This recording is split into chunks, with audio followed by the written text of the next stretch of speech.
sahabat KPA Provinsi DKI Jakarta, perkenalkan nama saya Okta, saya dari Yayasan Karisma.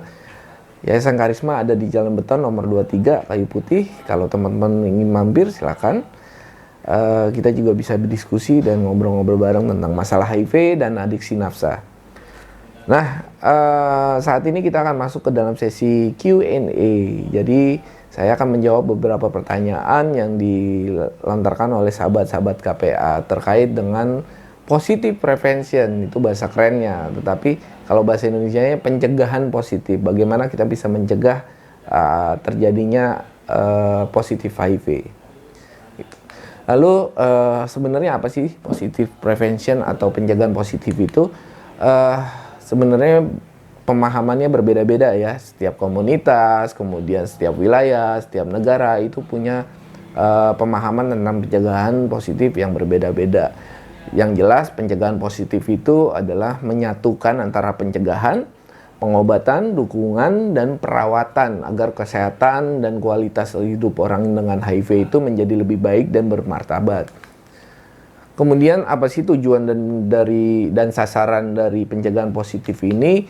Itu tujuan dan sasarannya adalah orang dengan HIV itu bisa memiliki hak dan tanggung jawab untuk meningkatkan mutu hidup mereka serta kesehatannya. Lalu positive prevention atau pencegahan positif ini sebagai upaya pemberdayaan bagi orang-orang yang positif HIV bisa mendapatkan hak-haknya mereka. Kemudian sasaran dari positive prevention ini adalah orang dengan HIV itu sendiri serta semua kalangan masyarakat yang peduli akan permasalahan HIV ini. Lalu kenapa sih penting untuk orang HIV/AIDS bisa mengetahui tentang positive prevention?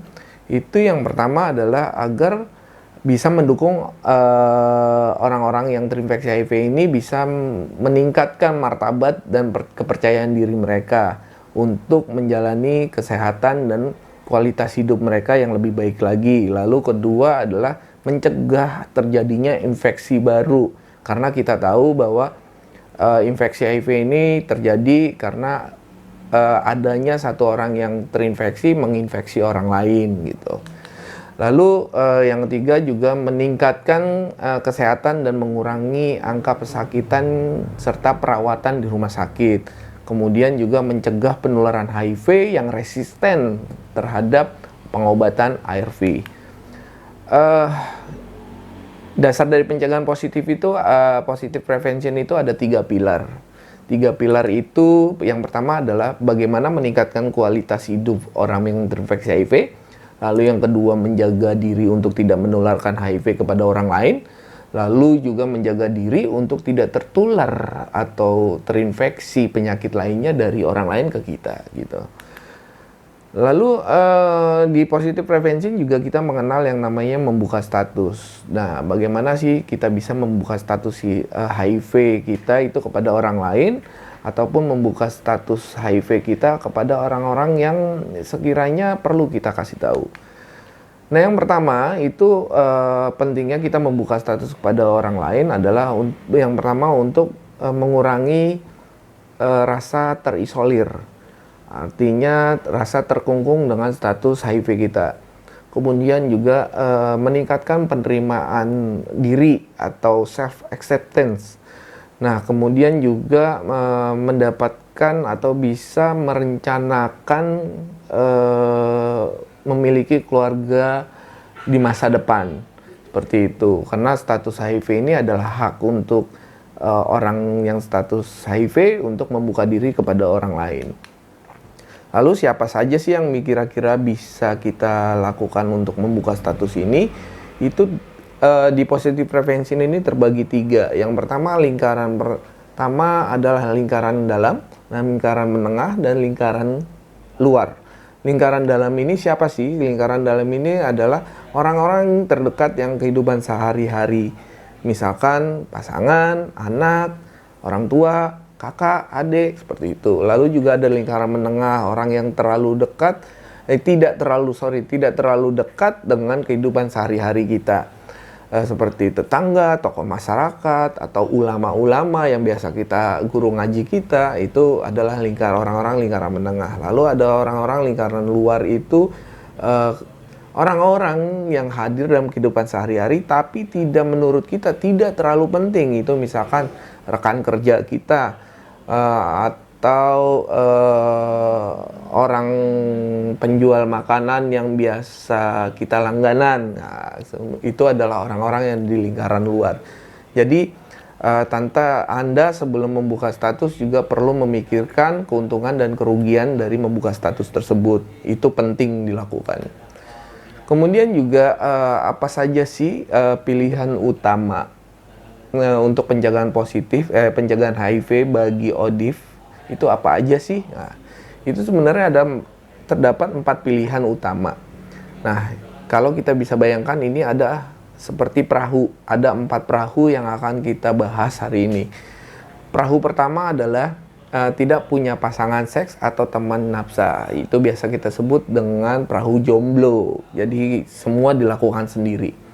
Kemudian yang kedua adalah perahu tetap pada satu pasangan dan menggunakan kondom, atau kalau kita masih menggunakan nafsa atau menyuntik nafsa, itu kita menggunakan jarum sendiri.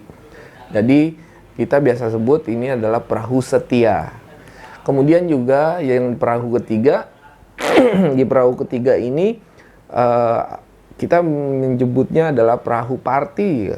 Party artinya di sini party kenapa? Kita punya banyak pasangan seks dan selalu menggunakan kondom setiap berhubungan seks. Kemudian kalau masih makin nafsa, kita juga selalu pakai jarum masing-masing. Ini di perahu ketiga atau perahu party. Lalu di perahu keempat itu ada kita sebut adalah perahu substitusi. Artinya teman-teman punya pilihan. Pilihan di perahu 4 ini adalah punya banyak pasangan dan selalu berhubungan seks, tapi seksnya itu ada seks non-penetratif. Seks non-penetratif. Nah, kalau teman-teman nggak tahu tentang seks non-penetratif, coba di googling aja ya teman-teman, itu pasti ketemu.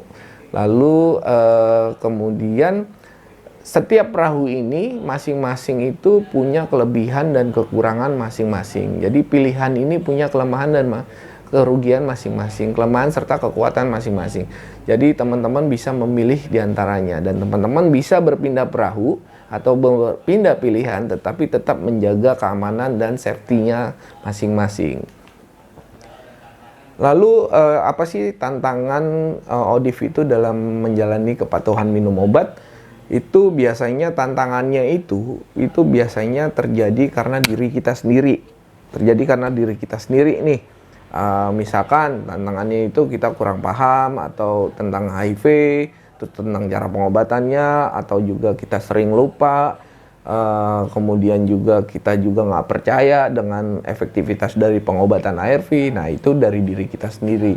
Lalu tantangan berikutnya itu berasal dari layanan kesehatan, ya misalkan layanannya jauh gitu, kemudian juga ada stigma dari petugas layanannya, itu macam-macam. Kemudian juga ada tantangan yang berasal dari obat itu sendiri. Jadi obat itu juga menjadi tantangan dalam kepatuhan minum obat. Seperti misalkan jenisnya banyak, atau cara pakainya susah, atau frekuensi minum obatnya terlalu rutin atau terlalu sering. Nah, itu juga kadang-kadang bisa bikin kita bosan atau bikin kita jenuh hingga kita tidak patuh. Nah, kalau ada pertanyaan itu tentang situasi saat ini dalam penerimaan baik di keluarga maupun di lingkungan. Nah, seperti kita tahu bahwa menyandang status ODIF itu tidaklah mudah karena kita butuh mental yang kuat untuk cukup baik dalam menjalaninya. Nah, banyak keluarga yang belum mau menerima status HIV, tetapi juga sangat banyak keluarga yang menerima apa adanya, karena seperti kita tahu harimau tidak akan memakan anaknya sendiri. Nah, seperti itu. Jadi apapun pilihannya itu semua ada di teman-teman. Stigma dan diskriminasi di masyarakat tentang HIV juga masih tinggi, apalagi kalau ODIF itu menjauhkan diri dari masyarakat atau orang-orang sekitarnya. Justru stigma itu datangnya dari diri kita sendiri. Jadi semua dimulai adalah dari diri kita sendiri. Tantangan dalam pencegahan HIV/AIDS untuk eliminating HIV/AIDS di tahun 2030 itu masih banyak sekali ya tantangan, karena tantangannya kita tahu bahwa pemerintah sudah memberikan akses obat gratis, pemerintah sudah memberikan akses tes gratis, tapi masih banyak masyarakat yang belum mau menjalaninya atau belum mau untuk mengetahui status HIV-nya. Jadi kebanyakan teman-teman setelah sakit baru tes. Nah itu kalau bisa janganlah, karena lebih dini kita lebih tahu, itu akan lebih cepat kita dapat pengobatannya dan kita juga kualitas hidup kita lebih baik untuk di masa depannya.